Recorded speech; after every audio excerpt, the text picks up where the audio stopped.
Olá, pessoal. Sejam todos muito bem-vindos ao canal chamado Silencioso. Eu sou o Antônio Dallalana. Pessoal, eu comento muito aqui sobre casos macabros, terríveis, atrocidades cometidas por pessoas. Mas o caso de hoje é do Ted Bundy, Theodore Robert Bundy. Para mim, o mais macabro de todos. É um caso tenebroso. Aconteceu nos Estados Unidos, de 74 a 78, ele cometeu seus crimes. Mas não foram assim, crimes apenas. Ele agia em série, como os demais, mas só que ele tinha algo mais que acrescentava.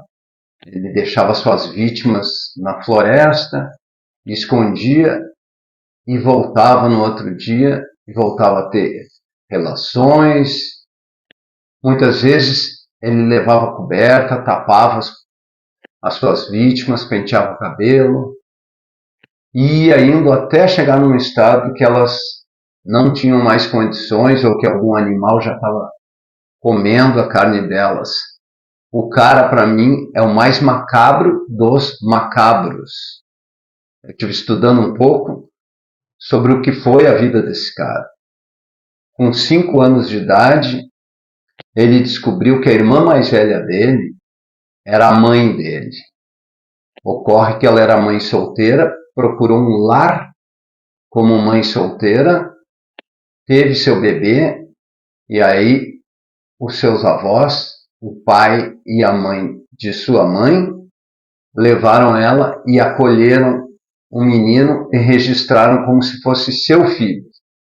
Aí ele passou alguns anos da vida tendo ela como irmã. Quando ele tinha 5 anos de idade, ela casou e levou ele junto. E aí que ele descobriu que ela era a mãe e não irmã, coisa que ele nunca aceitou até o fim da sua vida. Outro caso, envolvendo ainda a família dele, quando ele tinha 17 anos, ele descobriu que seu pai era o seu avô. O seu avô violentou sua mãe e ali ele foi gerado. Se atribui isso à revolta que ele tinha contra mulheres. Ele simplesmente ele era um cara bonito, um cara comunicativo, tinha cursado psicologia, filosofia, estava cursando o primeiro ano de direito, então ele era um cara acima de qualquer suspeita. E ele fazia se valer dessa boa aparência e cativava as mulheres. As formas nas quais ele cativava eram as mais diversas. Desde pegar uma colega, convidar para dar uma carona, e ele costumava tirar o banco da frente, ele tinha um Fusca, ele tirava o banco da frente para poder largar os corpos ali dentro. Ficava mais fácil. Ele trabalhou como voluntário num apoio a pessoas que cometem suicídio e pessoas depressivas. Então ali ele ficava atendendo telefonemas e dando uma autoajuda a essas pessoas. Ali ele fazia uma triagem. Jovem, tantos anos, morando em tal lugar, sozinho. Daí à noite ele ia lá e cometia. Ele foi pego em 1978. Em 1975 ele foi preso a primeira vez. Mas aí vocês podem se perguntar, mas como ele cometeu até 78? É que, na verdade, uma das vítimas conseguiu escapar. Ela escapou, fugiu e deu as características do carro. Aí ele apreciadamente pegou o carro dele e vendeu o Fusca. No momento que ele vendeu esse Fusca, a polícia foi esperta em buscou o Fusca no comprador e ali fez. Mas a primeira vez que ele foi pego mesmo, foi quando ele estava cometendo uma infração de trânsito, mandaram ele parar, ele acelerou e a polícia pegou ele. Até então, a única infração que ele estava cometendo era ter fugido da polícia. Mas quando revistaram o carro, viram toca-ninja, martelo, machado, algemas, uma série de coisas e o levaram como suspeito. Foi aí que uma das vítimas reconheceu ele. E ele foi, desta vez, preso como sequestro e furto, mas como a vítima tinha sobrevivido, até então ele ficou somente como suspeito. Depois de preso, em 75, ele teve 2 fugas extraordinárias. Uma das fugas, ele se deu conta que se ele fosse o próprio advogado dele mesmo, ele teria direito à biblioteca. E aí ele tinha 1 hora por dia para poder sentar na biblioteca e estudar o seu caso.